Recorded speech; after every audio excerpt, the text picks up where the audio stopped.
Question number 4. From the following information relating to Sridevi Enterprises, calculate the value of goodwill on the basis of 4-year purchase. So 4 years purchase, that is very important for calculating goodwill of the average profit of 3 years, average profit. So profit for the years ending 31st December 2016, 2017 and 2018 were 1,75,000, 1,50,000, 2 lakh respectively. So profits are 3 years profit is given. A non-recurring income 45,000 is included in the profit of the year 2016.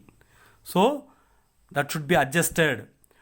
The closing stock of the year 2017 was overvalued by 30,000. That is also adjusted. இப்போ profit average profit கண்டுபிடிக்கிறதுக்கு முன்னால் இது ரெண்டையும் ப்ராஃபிட்டில் adjust பண்ணும். எப்படி adjust பண்ணலான்னு பார்க்கலாம். So first calculation of adjusted profit. So ப்ராஃபிட்டை ஃபஸ்ட்டு 3 years ப்ராஃபிட் எடுத்துடலாம். அந்த ப்ராஃபிட்டை அட்ஜஸ்ட் பண்ணும். So 3 year profit is given. The first year profit 1,75,000. So profit is 1,75,000 for 2016. Then second year 1,50,000. 1,50,000. 2018 வந்து 2 lakhs. So profit கொடுத்தது நம்ம எடுத்து எழுதிடலாம் 2 lakhs. Profit எடுத்தியாச்சு. Then non-recurring income.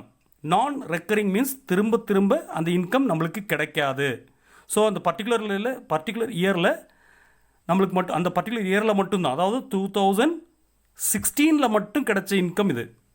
So இது வந்து நான் ரெக்கரிங், திரும்ப வராது. எவ்ரி இயர் நம்மளுக்கு இந்த ப்ராஃபிட் கிடைக்காது. ஸோ அந்த மாதிரி ப்ராஃபிட்டை நம்ம குட்வில் கால்குலேட் பண்ணுறதுக்கு எடுக்க மாட்டோம். இப்போ நம்ம கையில் ஒரு கம்பெனியோட கையில் ஒரு மோட்டார் வெஹிக்கிள் இருக்குது. அந்த மோட்டார் வெஹிக்கிள் பழசாயிடுச்சு. அந்த மோட்டார் வெஹிக்கிளை அந்த கம்பெனி விற்றுட்டாங்க. அப்போ அந்த விற்று ஒரு அமௌண்ட் கிடச்சிருக்கும், ஒரு ப்ராஃபிட் கிடச்சிருக்கும், ஒரு இன்கம் கிடச்சிருக்கும். ஸோ அந்த இன்கம் வந்து கம்பெனியோட இன்கம்மை எடுக்க முடியாது.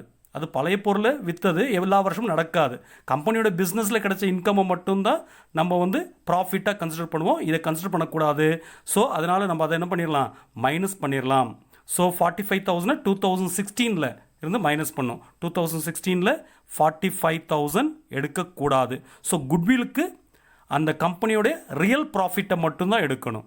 ஸோ அதனால் அதை மைனஸ் பண்ணிடலாம். ஸோ 1,75,000 45,000 மைனஸ் பண்ணால் 1,30,000. ஸோ இங்கே அப்படியே 1,50,000 எடுத்து எழுதிடலாம். இங்கேயும் 2 lakhs எடுத்து எழுதிடலாம். நவ் அடுத்த அட்ஜஸ்ட்மெண்ட் பாருங்கள். ஸோ நான் ரெக்கரிங் இன்கமே எடுக்கக்கூடாது. பிகாஸ் இது வந்து ரெக்கரிங் ஆகாது. திரும்ப இந்த ப்ராஃபிட் கிடைக்காது. அது கம்பெனியோட ரியல் ப்ராஃபிட், கம்பெனியோட குட்வில்னால் கிடைச்ச ஒரு ப்ராஃபிட் கிடையாது. ஸோ நெக்ஸ்ட் வந்துட்டு இந்த க்ளோசிங் ஸ்டாக்கு 2017 ஓவர் வேல்யூ பண்ணியிருக்காங்க. அப்போது அது ஓவர் வேல்யூ பண்ணியிருந்தால் அது மைனஸ் பண்ணும். நம்ம வந்து ஓவர் வேல்யூ ஆஃப் க்ளோசிங் ஸ்டாக்கை லெஸ் பண்ணும். 2017 ஓவர் வேல்யூ 2017 லெஸ் பண்ணலாம். ஸோ 2017 30,000 rupees ஓவர் வேல்யூ பண்ணியிருக்காங்க, மைனஸ் பண்ணும். ஸோ இங்கே 1,30,000 இது சப்ஸ்ட்ராக்ட் பண்ணும்போது 1,20,000, இங்கே 2 lakhs. ஸோ நவ் ஒரு வருஷத்தோடைய க்ளோசிங் ஸ்டாக் அதிகமாக இருந்தால் அது நெக்ஸ்ட் இயருடைய ஓப்பனிங் ஸ்டாக்காக மாறும். ஒரு வருஷத்தோடைய க்ளோசிங் ஸ்டாக் தான் நெக்ஸ்ட் இயருடைய ஓப்பனிங் ஸ்டாக். ஸோ அப்போது க்ளோசிங் ஸ்டாக்கு ஓவர் வேல்யூ பண்ணியிருந்தால் கண்டிப்பாக ஓப்பனிங் ஸ்டாக்கும் நெக்ஸ்ட் இயருடைய ஓப்பனிங் ஸ்டாக்கும் ஓவர் வேல்யூ ஆகிருக்கும். அப்போ 2017 க்ளோசிங் ஸ்டாக் ஓவர் வேல்யூ பண்ணியிருந்தால் 2018 ஓப்பனிங் ஸ்டாக்கும் ஓவர் வேல்யூ ஆகிருக்கும். அந்த ஓவர் வேல்யூ ஆன ஓப்பனிங் ஸ்டாக்கை ஆட் பண்ணும். அப்போ இங்கே 30,000 க்ளோசிங் ஸ்டாக் ஓவர் வேல்யூ இருந்தால் அதே 30,000 ஓப்பனிங் ஸ்டாக் ஓவர் வேல்யூ ஆகிருக்கும், அதை ஆட் பண்ணும். ஸோ இப்போது இது அப்படி போடலாம். 1,30,000, 1,20,000, தென் 2 lakh ப்ளஸ் 30,000, 2,30,000. அப்போது நம்மளுக்கு டவுட் வரணும். ஸோ இங்கே க்ளோசிங் ஸ்டாக்கு ஓவர் வேல்யூ பண்ணியிருந்தாங்க, okay over value, so minus பண்ணிட்டோம். ஓப்பனிங் ஸ்டாக்கும் க்ளோசிங் ஸ்டாக்கும் ஓவர் வேல்யூ பண்ணியிருந்தால் ஓப்பனிங் ஸ்டாக்கும் ஓவர் வேல்யூவாக இருக்கும். அதை ஏன் ஆட் பண்ணும் அப்படின்னு பார்க்கும்போது இங்கே நம்ம கவனிக்க வேண்டிய விஷயம் இருக்குது. இப்போது நம்ம ஒரு சின்ன எக்ஸாம்பிள் எடுத்துடலாம். நம்மளுக்கு வந்து இங்கே ஓப்பனிங் ஸ்டாக்கோ க்ளோசிங் ஸ்டாக்கோ இம்பார்ட்டன்ட் கிடையாது. நம்மளுக்கு வேண்டியது ப்ராஃபிட். ஏன்னா குட்வில்லை டிசைட் பண்ணுறது ப்ராஃபிட். ஏர்னிங் கெப்பாசிட்டி, கம்பெனியோட ப்ராஃபிட் ஏர்னிங் கெப்பாசிட்டி தான் குட்வில் அப்படின்னு சொல்கிறோம். ஸோ இப்போ வந்து ஓப்பனிங் ஸ்டாக் அப்படி எடுக்கலாம். ஓப்பனிங் ஸ்டாக் ஃபார் எக்ஸாம்பிளாக ஓப்பனிங் ஸ்டாக், ஒரு கம்பெனியோட ஓப்பனிங் ஸ்டாக் வந்து 1000 rupees அப்படி எடுக்கலாம். க்ளோசிங் ஸ்டாக் எடுக்கலாம். க்ளோசிங் ஸ்டாக் வந்து 1500. ஸோ இது ரெண்டு ஓப்பனிங் ஸ்டாக் க்ளோசிங் ஸ்டாக்குள்ள இது ஓப்பனிங் ஸ்டாக் 1500, இயர் சேம் 1500 கொண்டு வருவோம். ஸோ இங்கே வந்து balancing figure 500, that is called profit. இப்படி தான் நம்ம trading and profit loss account போடுவோம். இப்போ க்ளோசிங் ஸ்டாக்கு 30,000 இங்கே வந்து அதிகமாக வேல்யூ பண்ணியிருந்தா, ஸோ ஃபார் எக்ஸாம்பிள் இங்கே வந்து 500 rupees அதிகமாக வேல்யூ பண்ணியிருந்தா, 500 rupees அதிகமாக வேல்யூ பண்ணி நினச்சிக்கலாம். So over valued 500 rupees. So இங்கே என்ன இருக்கும், 1500 பதிலாக இட் ஷோஸ் 2000. அப்போ இங்கேயும் 2000 கொண்டு வரும்போது ஆக்சுவல் ப்ராஃபிட் வந்து 500 rupees தான் வந்திருக்கணும். இது ஓவர் வேல்யூ பண்ணால த ப்ராஃபிட் இஸ் 1000. ப்ராஃபிட் வந்து அதிகமாக காமிக்கும். ஸோ க்ளோசிங் ஸ்டாக்கில் நம்ம ஓவர் வேல்யூ பண்ணால் இந்த ப்ராஃபிட் ஆக்சுவல் ப்ராஃபிட் வந்து அதிகமாக தெரியும். அப்போ அதிகமாக இருக்கக்கூடாது. ஆக்சுவல் ப்ராஃபிட் வந்து 500 rupees தான். இந்த ஓவர் வேல்யூ பண்ணால ப்ராஃபிட்டும் அதிகமாக காமிக்குது. That is wrong. நம்ம தப்பாக ப்ராஃபிட்டை காமிக்கிறோம். அதனால தான் க்ளோசிங் ஸ்டாக்கை மைனஸ் பண்ணிட்டோம். ஏன்னா அதிகமாக காமிக்கக்கூடாது. இந்த ஓவர் வேல்யூ பண்ணது மைனஸ் பண்ணிடுவோம். சரி, இங்கே வரலாம். இப்போ ஆக்சுவலி இந்த க்ளோசிங் ஸ்டாக் தான் நெக்ஸ்ட் இயரோட ஓப்பனிங் ஸ்டாக்காக மாறும். ஸோ இங்கே ஆக்சுவலி ஓப்பனிங் ஸ்டாக் எவ்வளோ, 1500 ஓப்பனிங் ஸ்டாக். ஸோ இங்கே ஓப்பனிங் ஸ்டாக், இப்போ க்ளோசிங் ஸ்டாக் சம்திங் ஏதாவது ஒரு க்ளோசிங் ஸ்டாக் எடுத்துடலாம். க்ளோசிங் ஸ்டாக் இங்கே இருக்கும். இப்போ ஓப்பனிங் ஸ்டாக் வந்து ஆக்சுவலாக என்ன இருக்குன்னா, ஓப்பனிங் ஸ்டாக் இருக்குது. ஃபார் எக்ஸாம்பிள் க்ளோசிங் ஸ்டாக் வந்து நெக்ஸ்ட் இயரோட க்ளோசிங் ஸ்டாக் 2000 வச்சுக்கலாம். இப்போ இங்கே 2000 rupees, இங்கே 2000. இப்போ பேலன்ஸ் பண்ணும்போது 500 rupees ப்ராஃபிட். நெக்ஸ்ட் இயரில் வந்து 500 rupees ப்ராஃபிட் காமிக்கணும். பட் ஆக்சுவலி இந்த ஓப்பனிங் ஸ்டாக் வந்து 1500, இந்த க்ளோசிங் ஸ்டாக் தான் நெக்ஸ்ட் இயரோட ஓப்பனிங் ஸ்டாக் வந்திருக்கணும். பட் ஓவர் வேல்யூ பண்ணியிருக்காங்க. 500 rupees ஓவர் வேல்யூ ஆயிருக்கு. அப்போ இங்கே 500 rupees ஆட் ஆகி இது என்ன இருக்கும், 2000 காமிக்கும்.